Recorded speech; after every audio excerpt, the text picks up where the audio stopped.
All right, so we are back now to look at all of the pools of the players you just drafted.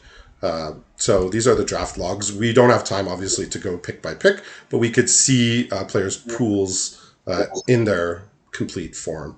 So we have here the first one we're looking at is Kyle W., which was, I believe, your broker's teammate there. I'm going to start sorting by rarity here. That often gives us an idea of sort of the powerful, so where the power lies here. So only, Right. only, only. Okay, so it's separated by creature, non-creature. So let me Yeah. bring So you everything take off together two here. rows. Yeah, let me bring everything together here.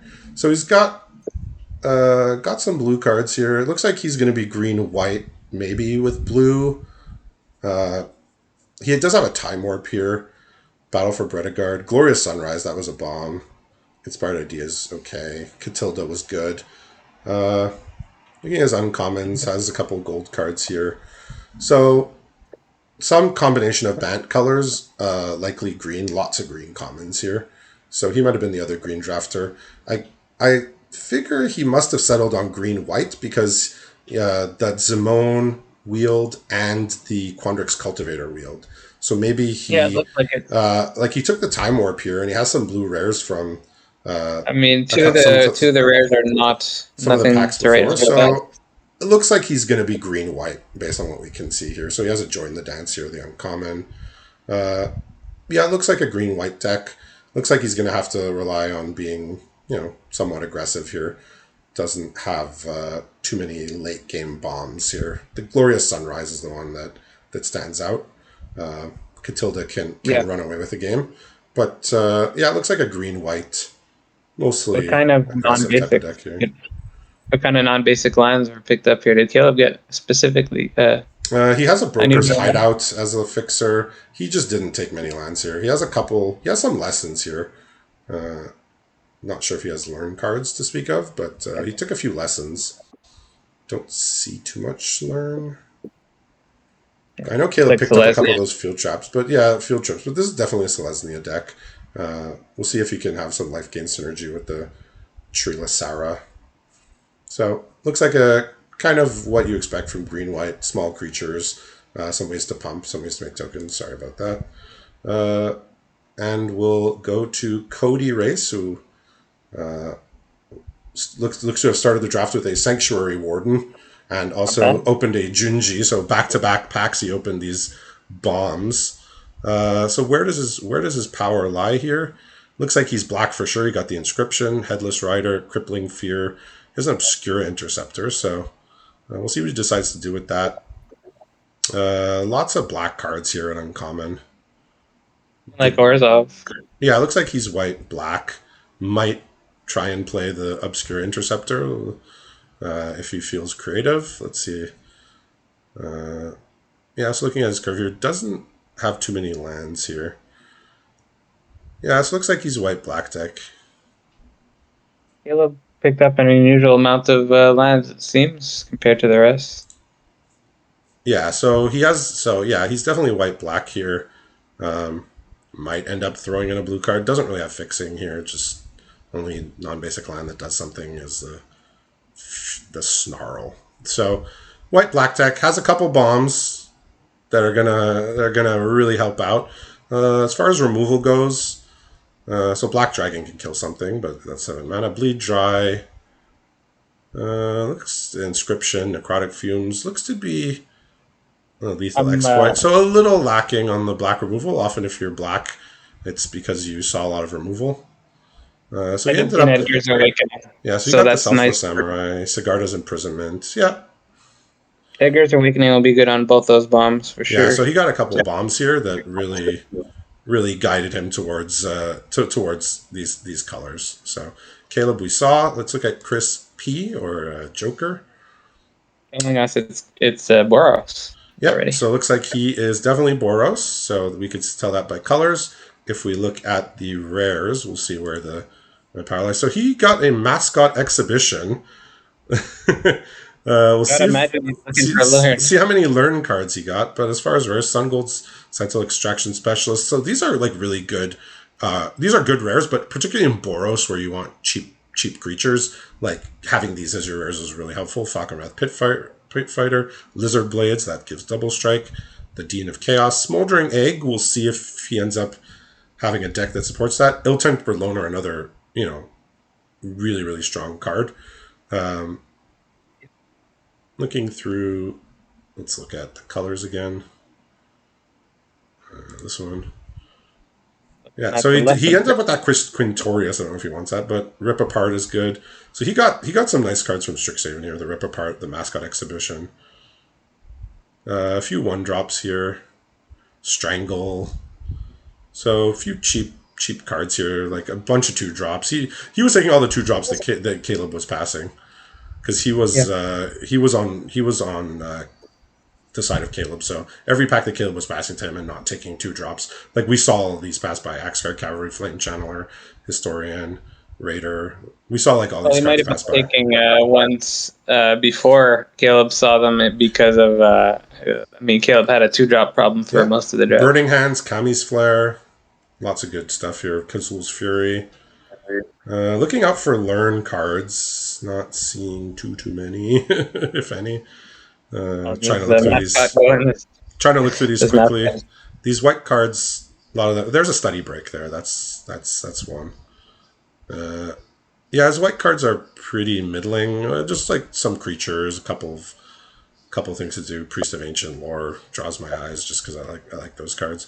No real top end for the white. Like, he has this 5-drop that pumps the team, which likely will make the cut here in a Boros deck. McKindy Stampede as a +2/+2 to everything. So, kind of, what we expect out of Boros. Looks like he got into it early, really didn't try to be anything else, like just very few cards in other colors. So, kind of got focused in quick and settled on Boros. Look at Sawyer now, who has lots of blue cards, and standing out right away is this Hullbreaker Horror, tempted by the Auric as well. Double Revenge of the Drowned. So he's going to be a blue, looks like a controlling type of deck here. Looking like black is the next color to go with. He has a Xanathar here as well. So he might have been waffling, deciding what his second color was, and then came across the Xanathar, and that might have done it for him. So yeah, Xanathar. He has a Cosmos Charger as well. He got the Concealing Curtains. He got a Soul Shatter. Cosmos Elixir could see play in a deck like this. Nightclubber was a fun card. Lots of really good uncommons here. So that curtain actually skipped over the next person after Caleb, even. Yeah, so that was I think that was Chris who was drafting the Boros deck, so he just passed over that one. So his black commons are okay. Hobbling Zombie is a good card to get to the late game with. So looks like he has some bombs. He has double Devious Cover-Up, so if he wants to go deep, he can do that. The Windseer is a good common. Some cheap interaction. Yeah. So looks like he got some really, really strong rares, and I'm not sure how open black was. You got to feed the Serpent, Mage Hunter's Onslaught. But, blue was definitely the color he wanted to be in, and then he found the Xanathar and just started picking up black cards, and his deck looks, the pool looks strong, so looks like he can shore up his early game here, and then he can drop one of these bombs, and they just win the game so quickly. Is he able to splash?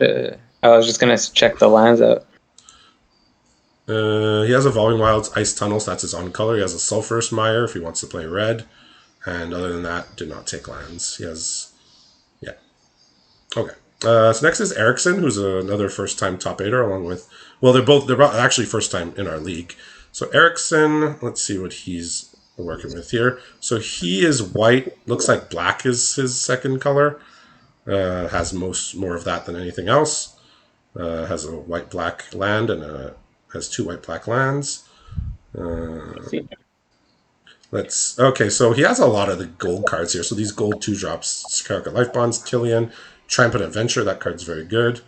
A couple of these Exhilarating Elocutions, not sure that's exactly where you want to be. He's got a Savior of Allenbach here. Extraction to another Extraction Specialist. Guardian of Faith, we saw that one.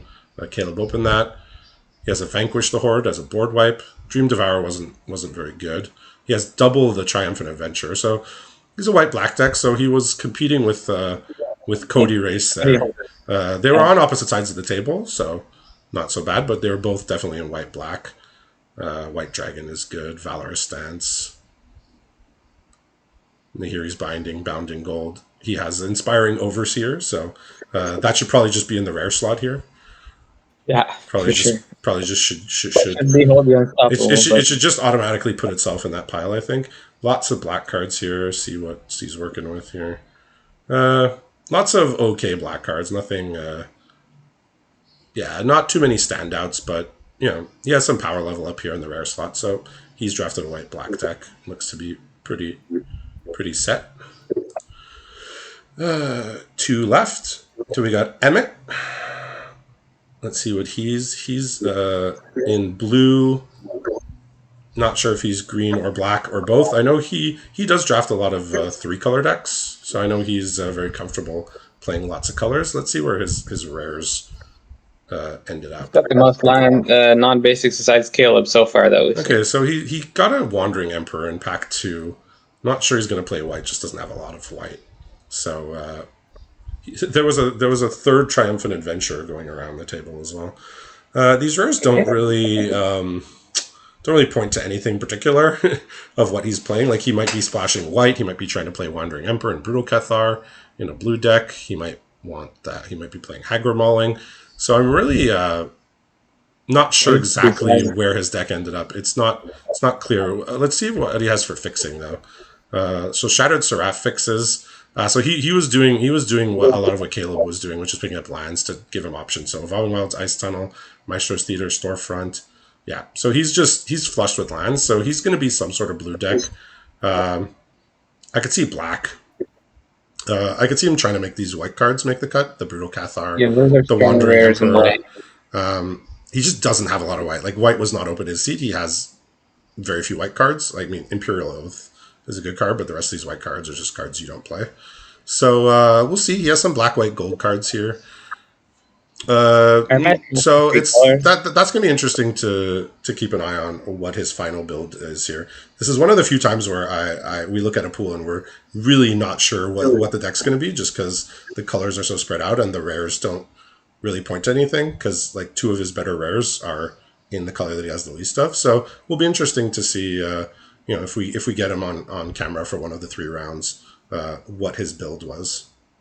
And lastly, we have Adam S. or Wisma.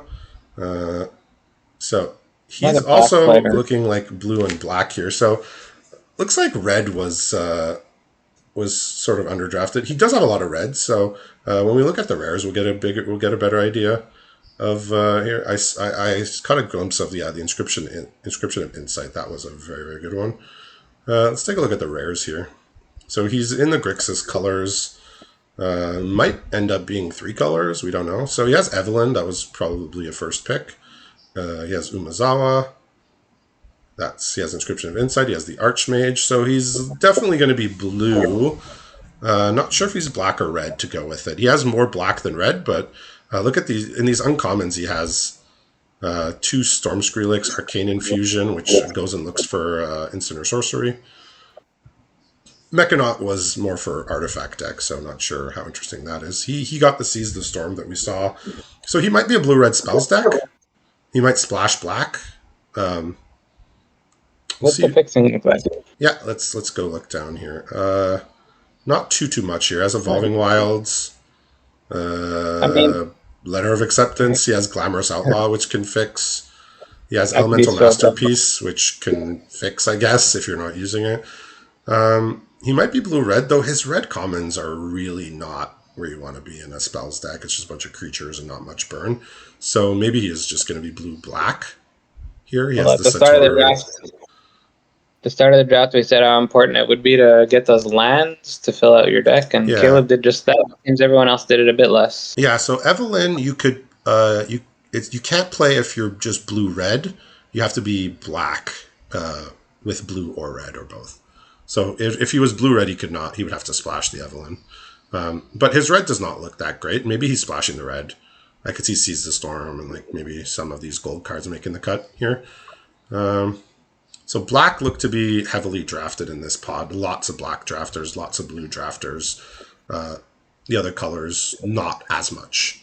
Yeah, a couple Orzhov, a couple Demir. Yeah. So we got him. Yeah. So again, just to wrap up, we got Kyle, who is on the green-white deck. We got Cody, who's on a white-black deck. We got Caleb, who's on red-green. Chris P's on Boros. Sawyer, I believe we said he's going to be blue-black. Yeah, he's definitely blue-black with the Xanathar. Erickson, we saw, was also white-black. Emmett, we were not sure. We know he's in the Sultai realm, but had some white cards that he might want to splash. So that's a question mark. We'll have to see how he turns out. And then Adam, who's blue with probably black and maybe splashing red here. So those are our drafters. We got a good look at their pools. And once round one starts, we'll be back.